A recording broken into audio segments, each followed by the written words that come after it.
and thank you for listening. I'm your host, Kerrie Jordan. Welcome to our show where we hear from the manufacturing and supply chain leaders who are driving the future of these industries.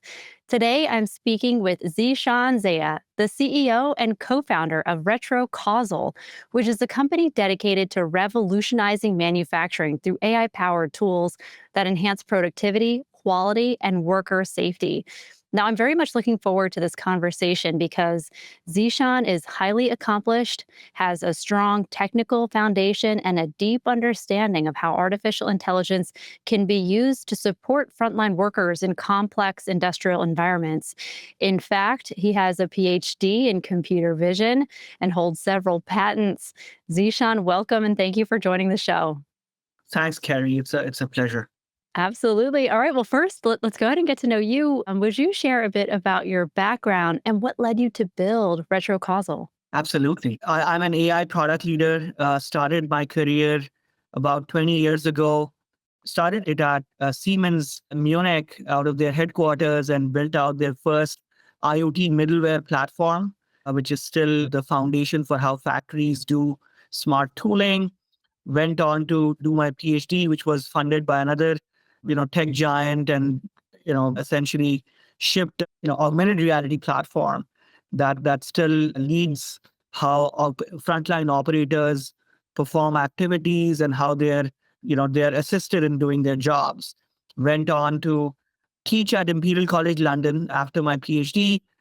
Supervised a bunch of PhDs in their robot vision, robot perception research topics, and then went on to work in Silicon Valley, and then followed by that at Microsoft in their HoloLens division, augmented reality goggles, essentially. And then for the last several years, I've been running this company called Retrocausal. And what did you set out to solve with Retrocausal? And would you share a bit about the company itself? How many employees, where you're based, and all of those things? We are headquartered in Seattle, Washington. We have 75 employees.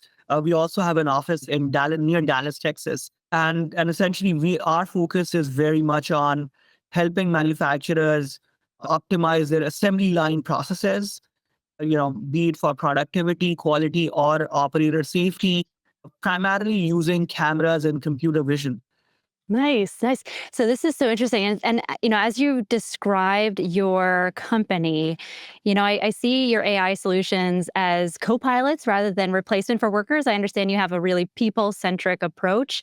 What inspired that view of AI for manufacturing? 100%.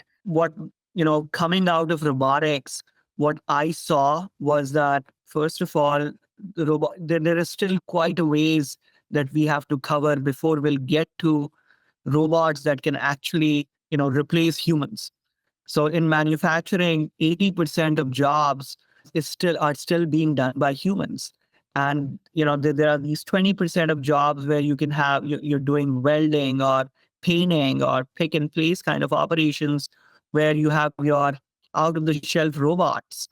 And that's where almost all of robotics investments go into. But the remaining 80% of jobs, yes, you could potentially replace a human there, but you have to invest multiple millions of dollars to build a highly custom automation to achieve that.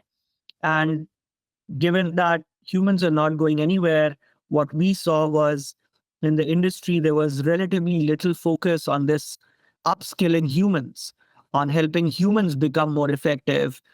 There were relatively few tools to help them with their job, get better at their jobs. And at the same time, we wanted to make sure that humans stay ahead of the curve. Even when robots do get introduced, they are able to utilize their unique, creative skills in helping manufacturing, get better and better. And the end result should be that consumers should benefit. The world should be better for it. Isn't that always the case? Like to your point where you said that, people hold 80% of the roles and the Pareto principle holds true, right? So the robots are doing 20% and yet getting 80% of the attention and the publicity. So that's really funny and interesting. As we've been working with manufacturers and I've been speaking with so many manufacturers, a lot of them really do want to see that people-centric approach when it comes to AI because they really trust in their teams. And yes, there are so many efficiency gains that could be had, but they still want their teams in the driver's seat, their people making those decisions. So I think that's great. So can I ask you about Microsoft HoloLens? Because what an interesting experience that you've had. How has that influenced your development of AI tools in manufacturing? And that's a great question. While I was at Microsoft, I was a lead PM and essentially got the chance to talk to a lot of early enterprise partners in that product. And a piece of feedback that we constantly got was that this is an amazing product. We really want to use it. But what their emphasis, they really liked the fact that it understood humans as well. Yes, the graphical user interface is fantastic. It's really valuable as well.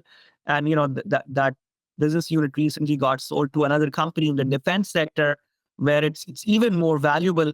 But what these partners, early partners of the product were looking for was the AI piece that could understand what humans were doing. In that case, specifically humans who are wearing the HoloLens, what am I grabbing? What kind of activities am I performing so that the AI can intervene and offer recommendations and improvement suggestions and training related suggestions. And that's basically what we set out to do. We said, how can we decouple this, the head mounted augmented reality goggles from the AI piece and, put it in other form factors that are, less intrusive in some sense, right? And essentially that's basically what led us to founding the company. Interesting. Okay, so if I can ask you, what does a typical day look like for a worker who's using one of your AI copilots? Could you take us through maybe some use cases or just how they might use it? Of course. So we have three different copilots. One is Assembly Copilot, Kaizen Copilot, and Ergo Copilot. Assembly Copilot is aimed at frontline operators, guiding them through a process, reducing their mental fatigue if they have to build multiple kinds of products, in offering them alerts in real time so that they can fix mistakes. But then with Kaizen Copilot, we're helping manufacturing engineers, operational excellence leaders to improve these processes, make them highly efficient. And we're also helping ergo leaders, EHS leaders to make the processes, minimize the risk and maximize the comfort level for the operators with Ergo Copilot. With Assembly Copilot, essentially, typically you'll have a display in front of you as an operator. There might be a stack light, maybe a multimedia projector if you're in the right geos. And then Assembly Copilot could be talking to conveyor belts, locking interlocks, talking to robots to enable collaboration as well. You are Imagine you are building an engine, and then the next engine comes in front of you on a conveyor. You do your 20 steps, and let's say you are torquing a bolt. You double torque a bolt while forgetting to torque another one entirely. The AI will intervene and it will show you a message on the display and say, "Hey Bob, did you forget to put on the second bolt or tighten the second bolt? It seems like you're tightening the same bolt twice." And the operator will fix that mistake right there and then, and the error message disappears. So a pair of trained eyes to help the operator avoid assembly mistakes. That is so interesting because it's very pragmatic. I could absolutely see how that would help and address problems right then before they become an even bigger problem later. And I mean, really helping to enforce quality standards while supporting the workers on the shop floor. That sounds great. Okay, so challenging. What are some of the problems that you have found most challenging when it comes to working on different processes to enhance with AI because there are so many different, manufacturing processes, and those, could really impact workers' well-being, the throughput. What have you found to be the most challenging to enhance with AI and why? Oh, that's a fantastic question. So, mainly what we'll typically deploy on is relatively higher volume lines where, something relatively more repetitive is happening, but operators are, it's a valuable enough product that the operator still tends to make mistakes. For instance, we are working with a with a med device manufacturer that manufactures these tiny cameras that go into the human body for kidney stone detection, endoscopy. And they're running this line at 80% scrap rates, right? Really high scrap rates because, the operator is supposed to solder these tiny connections, electronic connections. And due to FDA regulations, if a mistake is made, the whole product, which is a pretty expensive product, $1,200, has to go into a trash bin, right? What we've been able to do is with the camera, if the operator is about to put the tip of the soldering iron at the wrong place, the system offers an alert right there and then, helping them reduce that scrap rate from 30% down to 3%. So, we have a bunch of those kinds of examples on a line that's highly automated, um, or well semi-automated, highly optimized. Several Kaizen events that have happened over the last several years, really, we were able to capture some videos with Kaizen Copilot and offer them improvement recommendations that immediately help them increase their yield by 10% almost overnight, right? So we see a lot of those kinds of cases, but at the same time, sometimes we'll go into job shops, right, where there is incredibly high mix. They're building almost everything to order, right? Build to order manufacturing. That's the biggest challenge areas for, to be able to do quality proofing or to be able to improve their processes, because everything is so variable, right? And for those kinds of use cases, we still have modules where we can help them as well. For instance, we'll assess those kinds of customers. So, to give you an example of these kinds of job shops, they're building literally thousands of different products at the same inside the same facility, right? Where you have a couple hundred operators. And what we've found is the best way to improve their operations is to do cellularization. So essentially, what they do right now is they have these departments.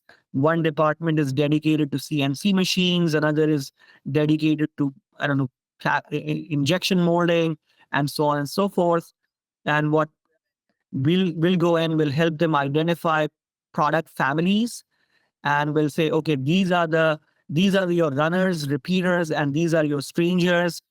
To your earlier point, right? Maybe 80% of your output is for these runners.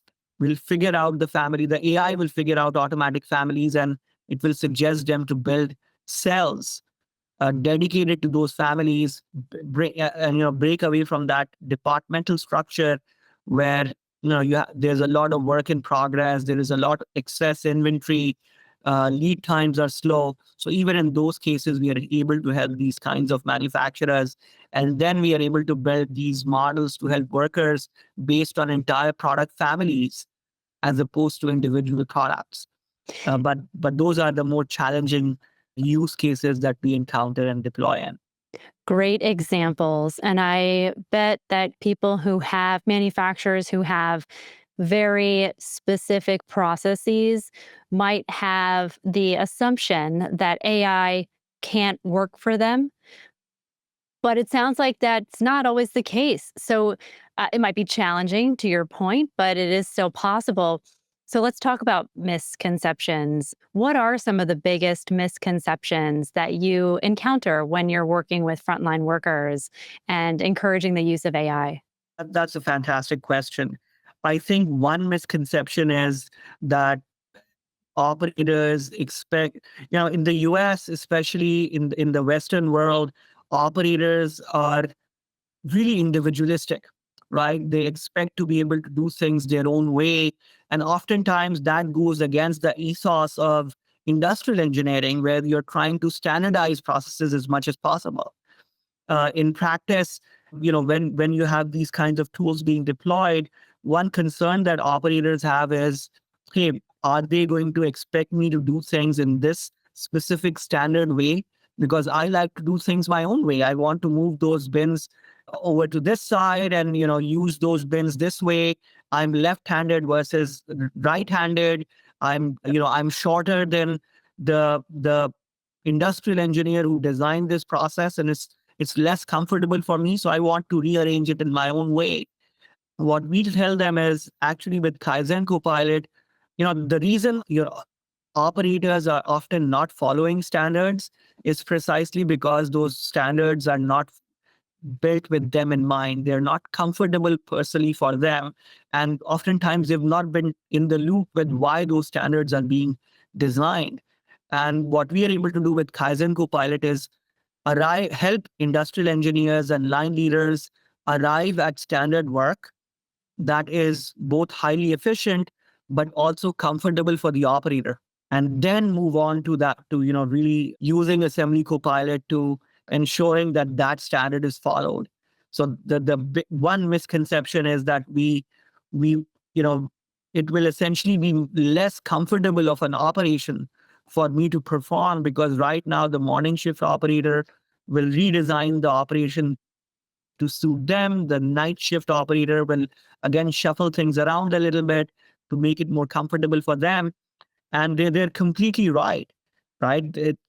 If it's not a well-designed process, it's not going to be comfortable for everyone. Whereas a well-designed process should have worker comfort at the center. So, Kaizen Copilot is really, the RAI is really able to help them achieve just that.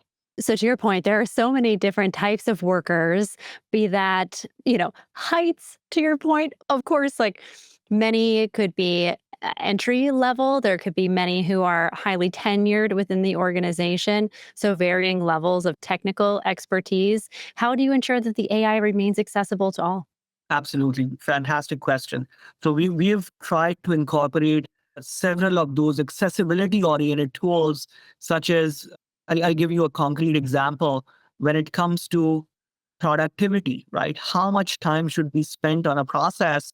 What if, when the process was being timed, there was an industrial athlete that was performing the process, right? And that person was able to perform the process like a machine really, really fast.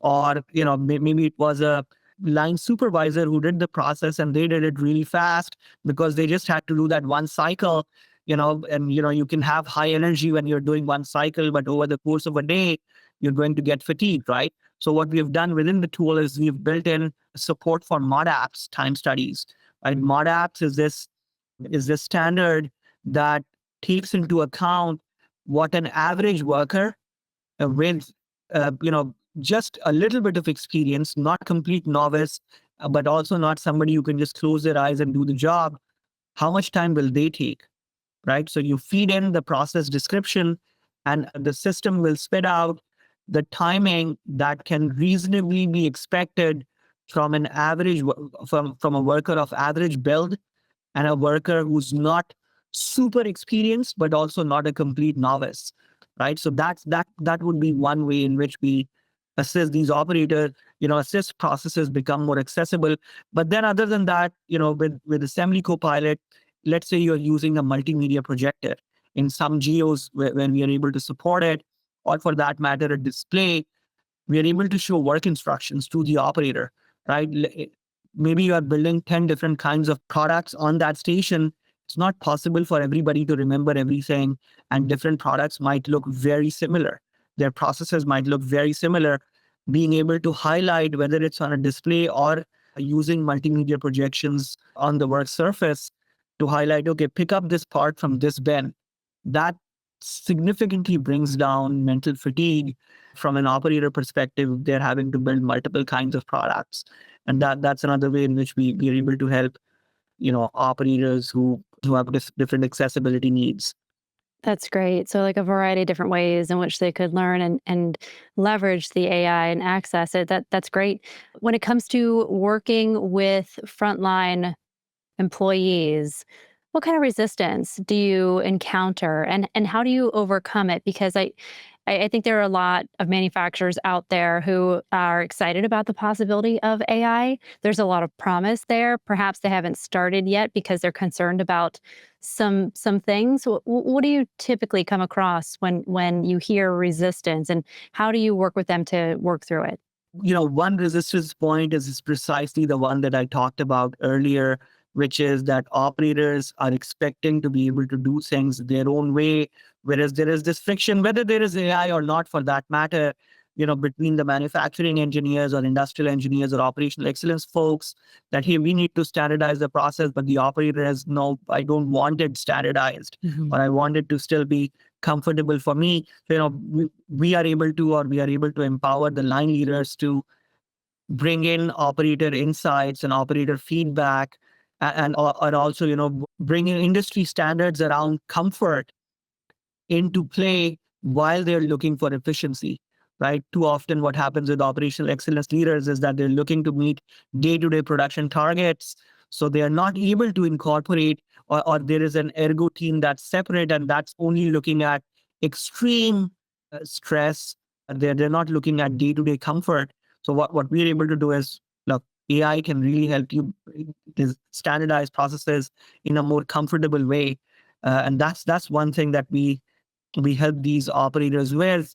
So that's a friction point sometimes. The second friction point is, of course, privacy.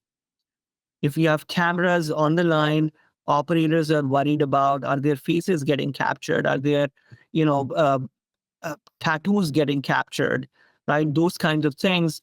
And the way we comfort them in those instances is that most of the time, our cameras are not looking at the operators' bodies at all. We are trying to monitor the process, not the operator.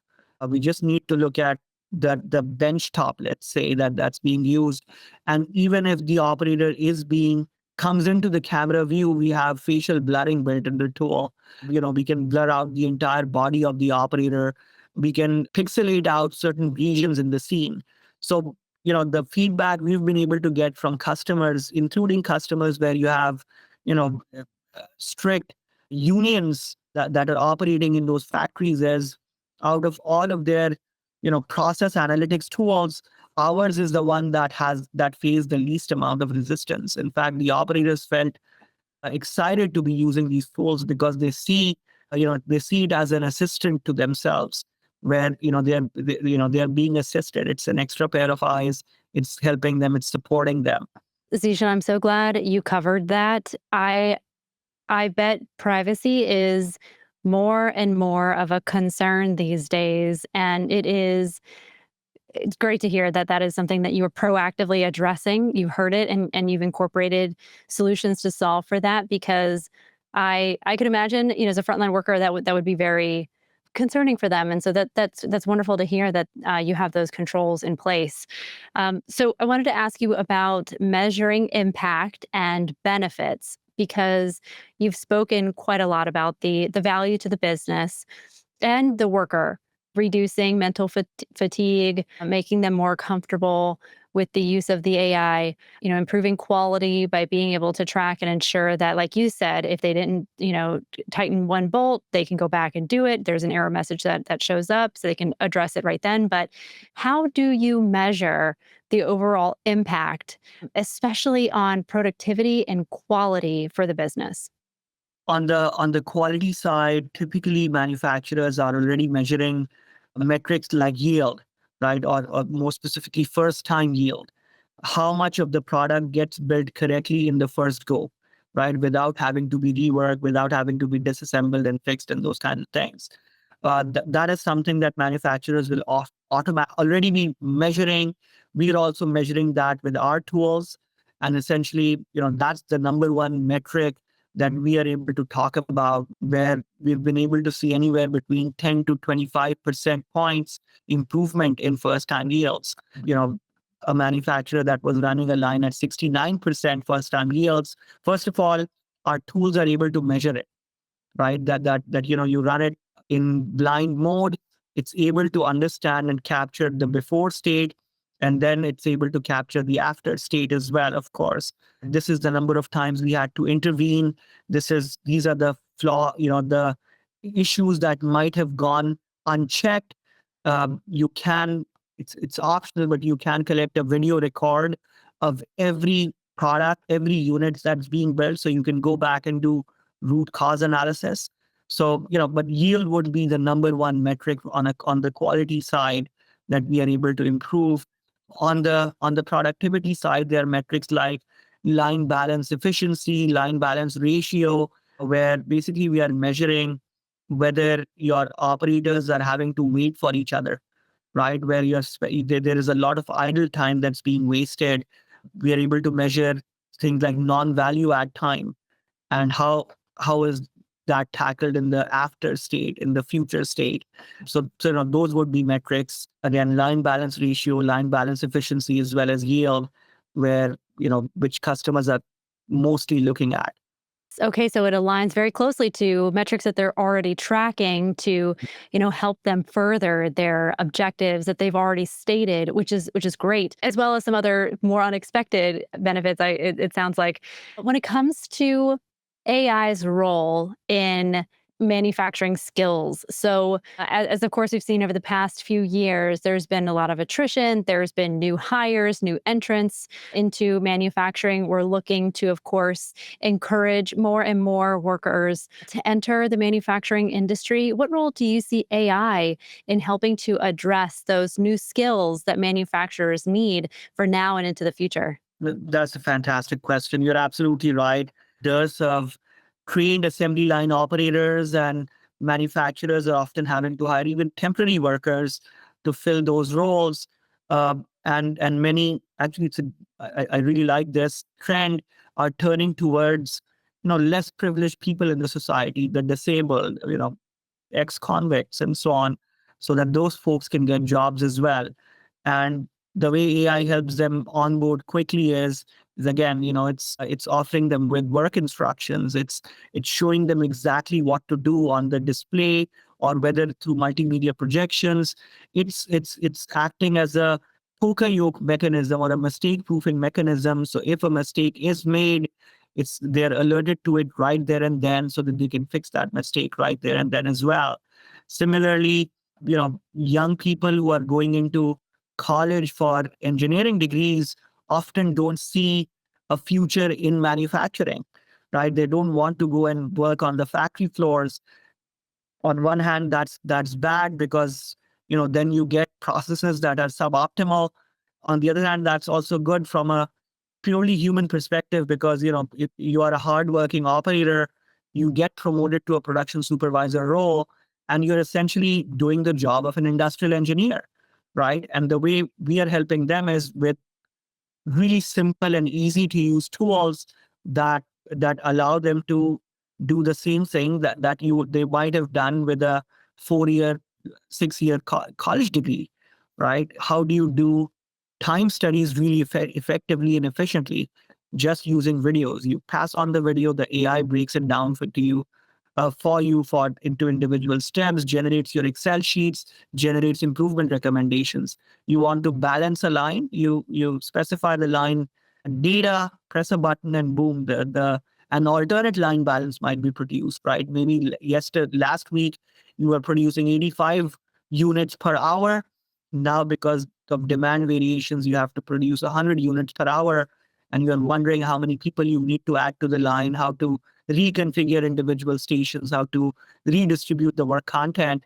The AI can help you do those things, and again, in turn, allowing individuals to move into those higher paying roles, right? Of that would traditionally be seen as industrial engineers. Similarly, for ergonomics, just take a couple of pictures and get your ergo assessment out, and get some recommendations out as well, that you can then implement to make the process safer. So those are the ways where we are hoping to help folks with relatively, who are relatively misskilled or unskilled, take on higher and higher skill jobs, hopefully get paid well, while also benefiting the manufacturers themselves. This is inspiring. I find myself really, excited to hear what you're saying. Can I ask you, so given the experience that you've had in this space, and given your PhD and the accomplishments that you have, safe to say you probably have more experience than most in this space. How have you seen the way manufacturers think about AI evolve over time, over the past few years? That's a great question. So, 5 years ago, it would be we would be typically selling to, or start out by selling to somebody in an innovation team, right? Manufacturers had these innovation teams, and those folks would be proactively looking for AI tools and so on. But you'd sell something to them, and they had some vague understanding of actual shop floor challenges. But then the shop floor people didn't really believe in these completely new tools, apart from the fact that they were, fighting fires on a day-to-day basis. What has happened over the last couple of years is everybody's using ChatGPT, right? Everybody's using a bunch of these tools already, right? So people have become believers, right? Your plant managers are believers now. Your line leaders are believers now. They already know the power of AI. And I believe in 2023, 30 according to I believe it's the Forbes survey, 30% of or Deloitte survey, 30% of manufacturing leaders said that they were investing in AI. In 2024, the year later, that percentage had gone up by 10% points to 40%. So 40% were actively investing in AI, right? So the perception of these people has totally changed. Of course, at the same time, over the last few years, obviously younger people are going into these roles as well, and they are already more technology forward. They want to have more and more technology, but the same thing applies with operators as well, right? As you get younger people, they're used to TikTok and smartphones and looking at beautiful apps, right?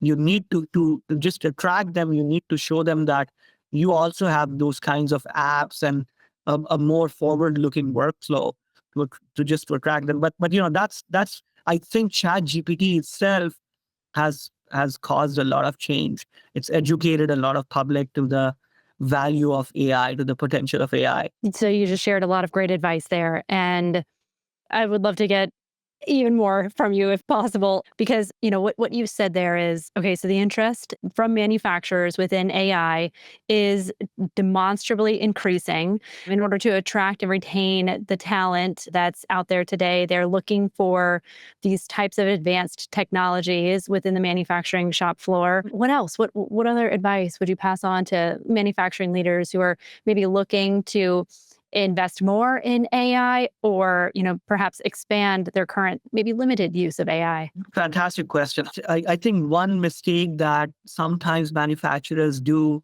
when investing in AI or forward-looking technologies is they'll settle for point solutions, right? There's a great point solution to do X, and they'll go and they'll purchase it, they'll deploy it, and now when they're trying to do something that's slightly different, now they have to worry about purchasing a slightly different solution, right? Just like there is that broader movement around, IT OT convergence. I think there is a need to have convergence within the OT solution set as well, consolidation within the solution set as well, OT solution set as well. And I think one thing I'd recommend manufacturers to do is to look at solutions that are relatively more holistic, that are more end to end, right? For instance, that in terms of plant floor operations, for instance, when it comes to manual operations, maybe they should be looking at products that can do productivity, quality, and safety all in one, right? So products that are wide, products that are deep. That's something that I'd recommend them to look into, so that they don't have to buy 5 different solutions to just look at 5 different aspects of the same problem. Great advice. Even AI can be simple sometimes. Yeah. Can I ask you any final thoughts that I didn't ask you about that you wanted to share? Oh yeah, this was great talking to you. Of course, I think there is a huge opportunity coming up with reshoring and other kinds of changes that are taking place in the manufacturing world. I'm really excited about everything that's happening. You know, manufacturers need to be a lot more agile to earn more new business as manufacturing moves back to the Western world, especially. And I think AI is a fantastic tool in enabling that, in enabling that agility to be able to get more and more business as it reshores back. So we are living in fantastic times, and I think with Industry 4.0 for AI, we are at the right time and at the exact right place to be having massive impact on the world over the next couple of years. Right on. There is so much opportunity. It's Yeah. really exciting. Well, Zeeshan, thank you so much. This has been such a great conversation. For anybody listening in who wants to learn more about you or Retrocausal, where would you send them? I'd send them to our website, retrocausal.ai, and feel free to schedule a call. We'd love to walk you through some of the things that we do with customers, some of the pain points that we solve for them. But we have tons of case studies that we can talk about, and yeah, we'd love to tell you more. Perfect. Perfect. We'll include the links in the show notes. Zeeshan, thank you so much. So thank you, Kerrie. It was fantastic talking to you, and obviously, I'm a big fan of your podcast as it is. Keep doing this great work. It's really helping the broader manufacturing community get educated and get more up to date news and what's out there. Thank you so much. That is so kind of you to say. I really enjoy this. So I'm glad to hear that it's creating value for you and those listening. Thank you. Thank you. All right. That was Zeeshan Zia, CEO and co founder of Retrocausal. And to everyone listening, thank you for being a part of the future of manufacturing.